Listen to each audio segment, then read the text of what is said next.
Good morning. नमस्कार. मी Priyanka's beautiful world या माझ्या यूट्यूब चॅनलवरती तुमचं सगळ्यांचंच मनापासून स्वागत आहे. आणि आज मी शूट करते आपल्या डेली रुटीनचा व्लॉग नंबर 6.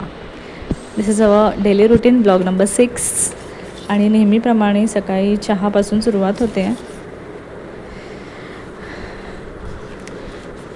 चहा ठेवलेला आहे इथे. ऑलमोस्ट 6:45ला उठले आहे मी आज. उद्यापासून माझं योगाचं सेशन आहे. ऑनलाईन योगा क्लास मी जॉईन केला आहे. तर उद्या मला 5:30 वाजल्यापासून म्हणजे माझा दिवस चालू होईल. बघूयात. त्यानंतर आज ब्रेकफास्टसाठी बनतो आहे उपमा, मटार उपमा. त्याच्यासाठी मी मटार इथे उकळत ठेवले आहेत. व्यवस्थित उकळून घेतले आहेत मटार. त्याच्यानंतर मग कढई तापत ठेवली आहे. मटार बॉईल होईपर्यंत मी इथे कांदा आणि जे काही साहित्य लागणार आहे उपम्यासाठी तर ते मी कट करून घेतलं आहे. कांदा, त्याच्यानंतर हिरवी मिरची, कोथिंबीर, कढीपत्ता वगैरे काढून घेतला आहे. रवा 1 वाटी काढून घेतला आहे. आणि ही उडदाची डाळ थोडी भिजू घातली आहे. 2 वेळेस स्वच्छ धुतली आणि थोड्याशा पाण्यात भिजत ठेवली आहे ती. उडीद डाळीमुळे उपमाला चव छान येते. सो हे 1 चमचा पण नाही आहे, 1 चमचापेक्षा कमी तूप मी घातलं आहे. फोडणी तेलातच करणार आहे, पण हे रवा भाजण्यासाठी तूप घेतलं आहे. रवा छान तुपावरती थोडासा लालसर रंग त्याचा येईपर्यंत भाजून घ्यायचा आहे आपल्याला. कच्चेपणा रव्याचा निघून जाईपर्यंत हार्डली 3 ते 4 मिनटात रवा व्यवस्थित भाजला जातो. गॅसची फ्लेम ही मीडियम लो ठेवायची आहे. आमच्याकडे नाश्त्यामध्ये सकाळी हे असंच मटार पोहे किंवा उपमा, त्याच्यानंतर बटाटा पोहे असतात किंवा तरी अंडा म्हणजे बुर्जी पाव, मिसळ पाव, हे सगळं नाश्त्यासाठी असतं. थालीपीठ असतात बऱ्याचदा. उद्याच थालीपीठ करायचं ठरलं आहे माझं. उद्या माझा उपवास असेल, पण त्यांच्यासाठी थालीपीठ उद्या सकाळी. पिठं मी दळून आणलेली आहेत. म्हणजे नाचणी, बाजरी, त्याच्यानंतर मक्याचं पीठ, ज्वारीचं पीठ, असे सगळी 5-6 प्रकारची पीठं सगळी मिक्स करून मग त्याच्यामध्ये कोथिंबीर, कांदा वगैरे बारीक चिरून, खूप सारी कोथिंबीर घालून, पांढरे तीळ वगैरे घालून थालीपीठ मी करते. पोटभरीचे होतात सकाळी खाल्ल्यावरती. आता याच्यामध्ये आपण उपम्यासाठी तेल गरम केलं आहे फोडणीसाठी. त्याच्यात आपण थोडीशी मोहरी घातली होती, कढीपत्ता, कांदा आणि ॲज युजल नेहमीप्रमाणे मी आता मीठ घालणार आहे. मी कांद्यातच मीठ घालते नेहमी. शक्यतो मला वरून मीठ घालायची सवय नाहीच आहे, कारण ब्लड प्रेशरच्या वगैरे लोकांना ते चांगलंही नसतं. इवन नॉर्मली कोणी खाऊच नाही मीठ म्हणजे वरून घालून असं.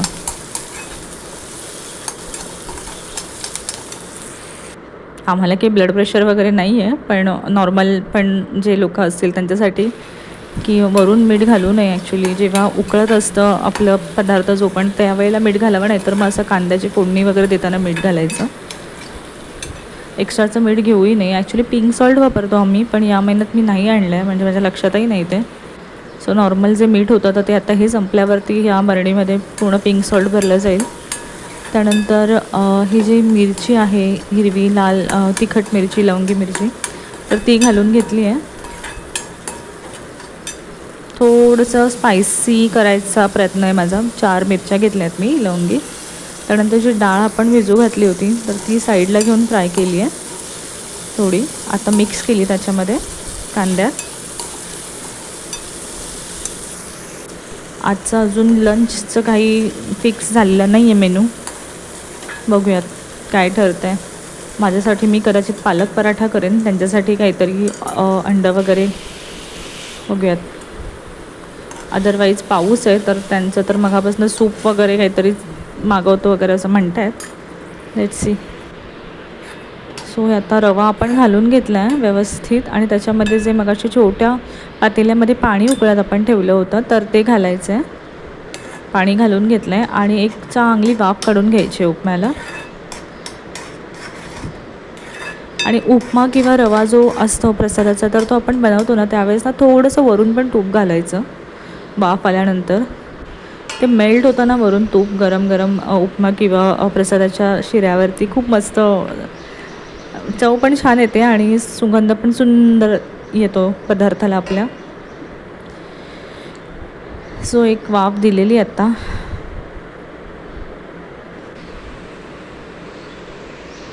बारीक चिरून घेतलेली कोथिंबीर होती मगाशी, तर आता आपण ती पण घालून घेणार आहोत त्याच्यामध्ये. वाफेवरती मस्त मिळून आला आहे उपमा, सॉफ्ट झाला आहे. पुन्हा मी एक अर्धाच मिनटासाठी झाकण ठेवलं होतं आणि आता कोथिंबीर जी बारीक चिरलेली आहे ना ती आपण वरून घालून घेऊयात.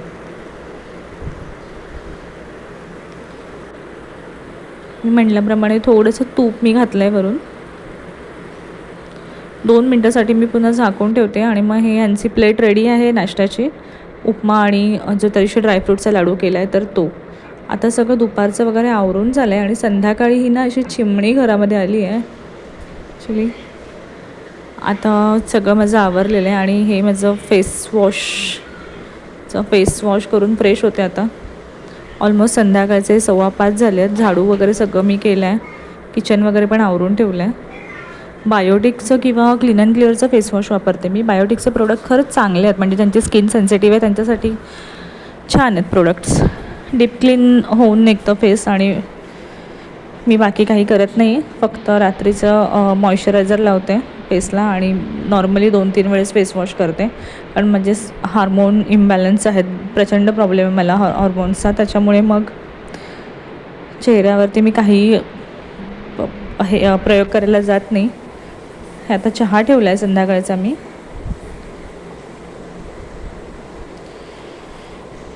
त्यानंतर हे मला म्हणाले की टेरेसवरती जाऊयात का, कारण मस्त धुवाधार पाऊस पडतो आहे. तर हे आम्ही आता टेरेसवर आलो आहे आणि हा आमच्या टेरेसवरून दिसणारा सीन आहे. सगळीकडे हिरवळच हिरवळ, रिमझिम पाऊस सुरूच आहे. ही आमची टेरेस स्वच्छ धुवून निघाली आहे पावसामुळे. अशी पण साफच असते, क्लीनच असते, कारण चावी कोणाला देत नाहीत. त्याच्यामुळे जर हवी असेल तर मग वॉचमॅनकडून घ्यावे लागते. आणि हे असे क्लिप्स थोडेसे पिक्स घेण्याचा मोह आवरत नाही आहे, त्याच्यामुळे हे माझे असे रँडम फोटोज काढत आहेत. घरी आले, सगळं लावून वगैरे व्यवस्थित सेट करून ठेवलं आहे. मला संध्याकाळच्या वेळेला घर असं आवरलेलंच लागतं. मला कुठेही पसारा टाकलेला अजिबात मला स्वतःला आवडत नाही. त्यांचं तर बाजूलाच राहिलं, पण मला स्वतःलाही आवडत नाही.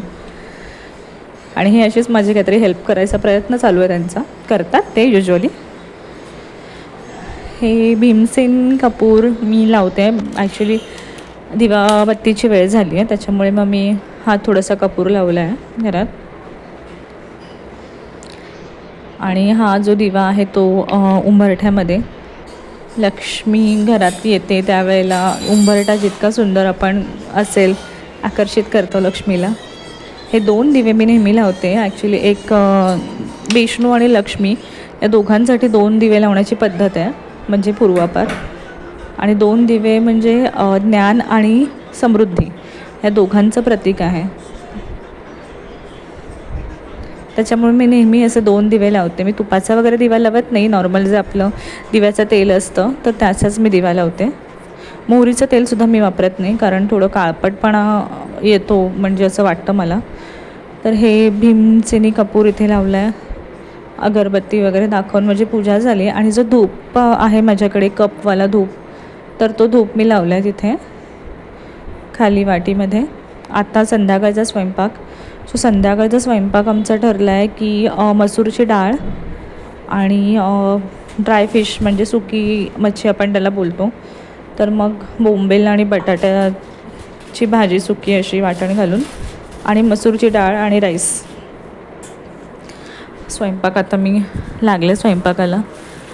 ऑलमोस्ट मला वाटतं काहीतरी 8 वाजले असतील.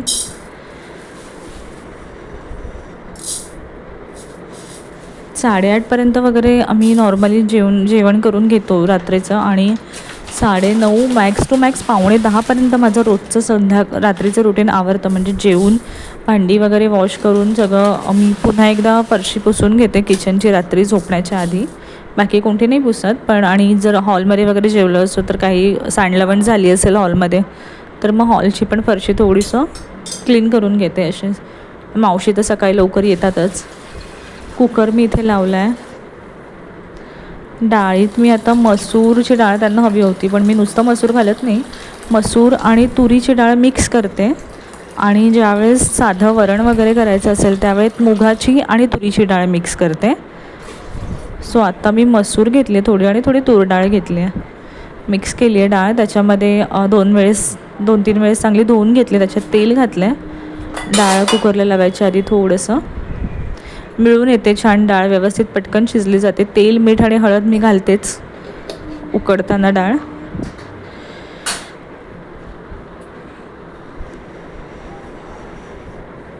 मीठ घातलं आणि आत्ता लावून देईन कुकर.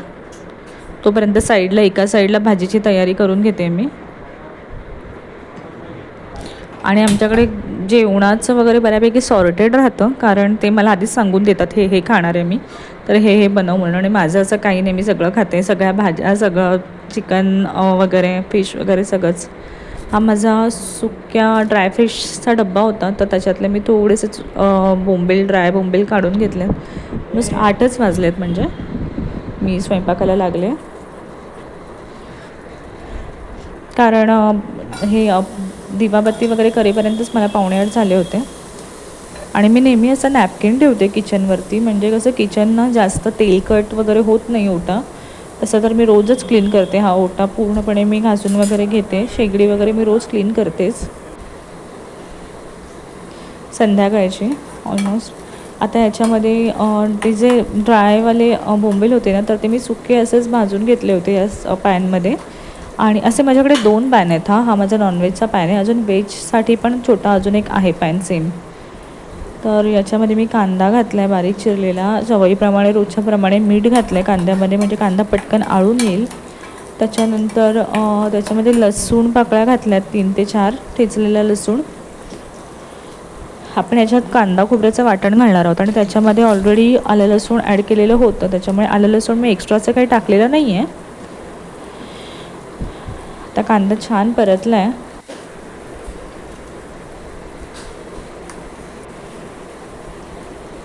आणि आता एक बटाटा घालणार आहे त्याच्यामध्ये मी, कारण ग्रेव्हीवाली भाजी करायची वाटण घालून.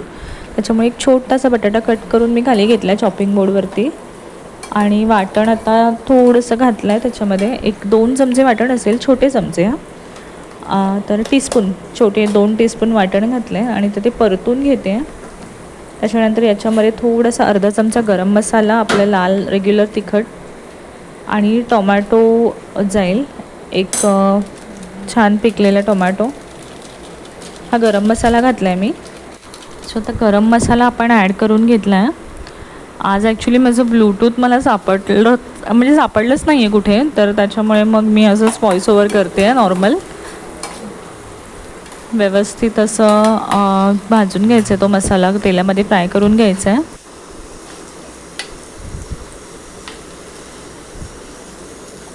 हळद घालून घेतली आहे, अर्धा चमचा हळद घातली आहे त्याच्यात. त्यानंतर हे व्यवस्थित तेलावरती 1 मिनिटभर परतून घ्यायचं आहे आपल्याला सगळं जिन्नस. आणि मग आपला जो हा घरगुती मालवणी मसाला केलेला आहे, तर तो मी घालून घेतला आहे. ऑलमोस्ट 2 चमचे घातला आहे. मी जास्त तेलकट करत नाही, पण थोडंसं नॉनव्हेज असेल तर मग थोडंसं तिखट लागतं, म्हणजे यांच्यासाठी थोडंसं तिखट करावं लागतं मला. तर अशात आता बटाटा घातला आहे आणि थोडंसं पाणी घालून घेते, अगदी किंचित. हे छोटे छोटे ग्लास मी ठेवलेत आणून घरात, ॲक्च्युली पाणी वाया जाऊ नये म्हणून खरं तर.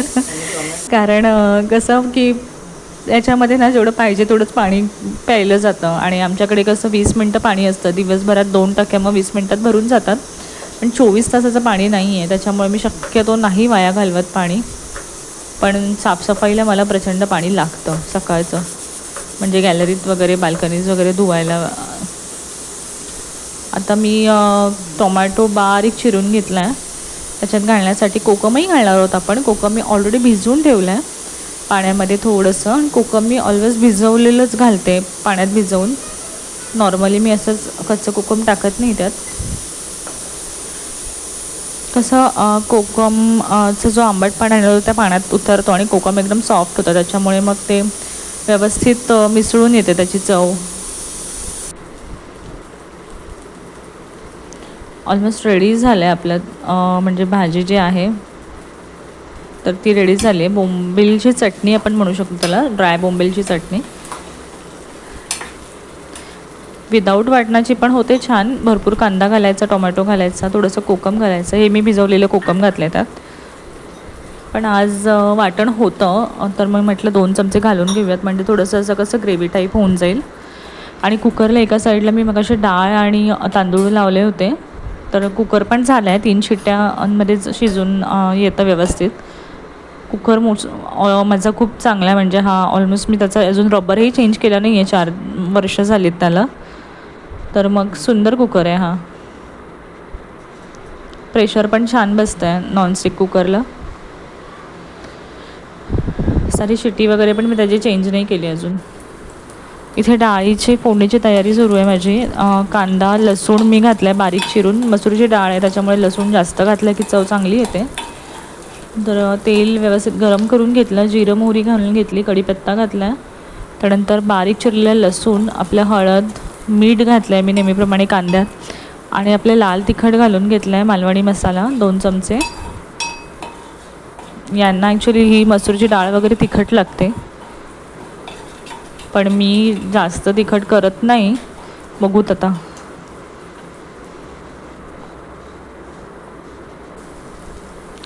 टोमॅटो घालून घेतला.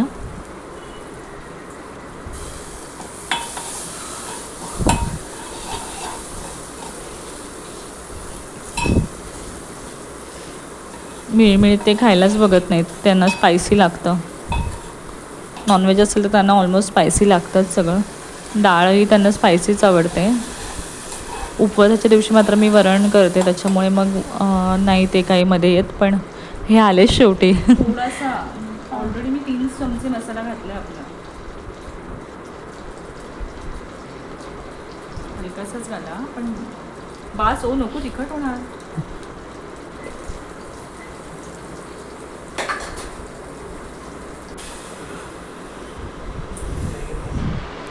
अशा प्रकारे आमचं जेवण वगैरे सगळं आटपलं आहे. थोड्याशा फुटेजमध्ये मध्ये आले आहेत ते. बघ माझ्यावरती वॉच ठेवून होते बरोबर की मी स्पायसी म्हणजे मसाला टाकते की नाही बरोबर. हे आता माझं क्लिनिंगचं चालू आहे. उद्या गुरुवार आहे त्याच्यामुळे मग गॅस वगैरे, गॅसचे बर्नर वगैरे सगळं पुसून, थोडंसं खालच्या ज्या टाईल्स आहेत त्या पुसून, ओटा वगैरे स्वच्छ करून घेते मी व्यवस्थित साबणाने क्लीन करून सगळं. आणि ह्या ज्या वरच्या टाईल्स आहेत ना पूर्ण किचनच्या टाईल्स, तर त्या ना मी 15 दिवसातून एकदा तरी व्यवस्थित वर चढून मी क्लीन करते, घासून घेते. त्याच्यामुळे मी आत्ताच मला वाटतं लास्ट वीकमध्ये शुक्रवारी काहीतरी मी क्लीन केल्यात त्या सगळ्या टाईल्सवरून. त्याच्यामुळे मी आता ह्या ज्या खालच्या आहेत त्या क्लीन करते, कारण वरती एवढं काही तेलाचे शिंतोडे उडत नाहीत, पण फोडणीचं वगैरे ह्या ज्या खाली आहेत ना व्हाईट टाईल्स तर तिथे असतात. पण माझं किचन ऑलमोस्ट क्लीनच असतं नेहमी. म्हणजे मी अल्टरनेट वर्किंग करते ना आता, त्याच्यामुळे मग मला वेळही मिळतो नेक्स्ट डे ऑफिसला गेले नसल्यामुळे. आणि आत्ता तर मी कंटिन्यू घरातूनच करते, म्हणजे ऑलमोस्ट मी हा आठवडा गेलेच नाही आहे. तर हे सगळं क्लिनिंग माझं सुरू आहे. साईडला पण कसं तेलाचा डाग वगैरे लागल्यामुळे तसं थोडंसं चिकटपणा आलेला असतो, तर ते मी क्लीन करून घेतलं आहे सगळं. गुरुवारी थोडं जास्तच, गुरुवार असेल नेक्स्ट डेला तर ते मी बुधवारी थोडं जास्तच डीप हे करून घेते, कारण नैवेद्याचं वगैरे असतं, सकाळचं काहीतरी गोड असतं देवाला वगैरे, तर त्याच्यामुळे मग मी तसंच नाही हे करत. शेगडी वगैरे व्यवस्थित स्वच्छ केल्यानंतरच मी ते बनवते सगळं नेक्स्ट डेचं. हे वायपर्स ना ॲक्च्युली खरंच खूप जास्त कामाची गोष्ट आहे ही किचनसाठी, कारण जे पाणी असतं ना पूर्ण असं राहिलेलं असं साचून, ते पूर्ण पाणी निघून जाते याच्यामुळे. आणि ओटा ना ॲक्च्युली हे वायपर मारल्यानंतर ना एकदा कोरड्या कापडाने पुसूनही घ्यायचं, कारण कसं मग ते ओलसरपणामुळे ना ते झुरळ किंवा असं काही बारीक असं माशा वगैरे असं होत नाहीत. किचनचे टॉवेल्स मी दर 2 दिवसाआड धुवायला टाकते आणि मग दुसरा टॉवेल वापरते. इथे मी साबण लावला होता खालच्या टाईल्सला, तर ते मी पुसून घेते कापडाने एका. आणि गॅसला पण मी पाणी नाही लावत शक्यतो जास्त, ओला हलकासा कापड करते, आणि जो साबण वगैरे आपण लावलेला असतो स्क्रबने तर तो मी हलकासा पुसून घेते. आणि स्क्रब पण माझा सॉफ्ट आहे, त्याच्यामुळे काही गॅसला काहीच असं स्क्रॅचेस वगैरे नाही आहेत. शेगडीलासुद्धा माझे 3.5-4 वर्ष झाले आहेत ऑलमोस्ट. ही मी 2 बर्नरची 4,500ला घेतलेली शेगडी आहे. ॲमेझॉनवरून मागवली होती. 4,800ला समथिंग पडली मला. पिजनची आहे, पण एकदम टफ ग्लास आहे. 7 इयर्सची वॉरंटी आली आहे त्याच्यासोबत. आणि खरंच छान आहे, म्हणजे इझिली रिकमेंड कोणालाही करू शकतो आपण, इतकी सुंदर शेगडी आहे. जेव्हा आम्ही हे घर घ्यायला आलो ना, त्यावेळेला सगळी साईज वगैरे बघून गेलो होतो आम्ही, की ओट्याची साईज किती आहे, तर कशी वगैरे बसेल शेगडी वगैरे, म्हणजे किती साईजची वगैरे, त्याच्या अकॉर्डिंगच आम्ही घेतलं आहे. इवन आमचा फ्रीज पण डबल डोअर होता, तो काढून मी सिंगल डोअर केलेला आहे. आता इथे ऑलमोस्ट माझी सगळी भांडी वगैरे वॉश करून झालं आहे. आणि मी रात्रीचा ना म्हणजे रोज नाही, पण शक्यतो केव्हा तरी ना असं कापूर जाळते याच्यामध्ये, किचनमध्ये. तर तेच मी आता करते. ॲक्च्युली मी तो कप आहे ना धुपाचा, तर तो कधी कधी लावते, पण आज मी हा भीमसेनी कापूर घेतला आहे. बहुतेक हा जास्तच हे होतो आहे, जास्तच पेटून हे झाला आहे तो. विझवून मग थोडंसं जे काय हे असेल ना, तर म्हणजे स्मेल त्याचा खूप छान येतो, स्ट्रॉंग येतो. आणि जे छोटे छोटे कीटक वगैरे असतील किचनमध्ये वगैरे, तर पाऊस चालू आहे त्याच्यामुळे थोडंफार काहीतरी असतंच, असं छोट्या माशा वगैरे असं. तर मग ते सगळं ह्या धुरामुळे ना निघून जातं. आणि किचनमध्ये कापूर जाळण्यामागचं शास्त्रीय कारण हे पण आहे, की जी नकारात्मकता असते ना, तर ती निघून जाते घरामधली. आणि घरामध्ये ॲक्च्युली किचनमध्ये देवी अन्नपूर्णेचा वास असतो, त्याच्यामुळे जितकं स्वच्छ आपण ठेवू तितकं खरंच चांगलं. आणि हा कापूर मी बेडरूममध्ये लावला आहे मशीनवर, आणि ऑलमोस्ट 9:35 झालेत आणि माझं सगळं आवरून झालेलं आहे. फरशी वगैरे क्लीन करून घेतली आहे मी, हॉलची, किचनची, आणि हे असं सेट करून ठेवलं आहे छान. सो भेटूया उद्या नेक्स्ट ब्लॉगमध्ये. तोपर्यंत बाय.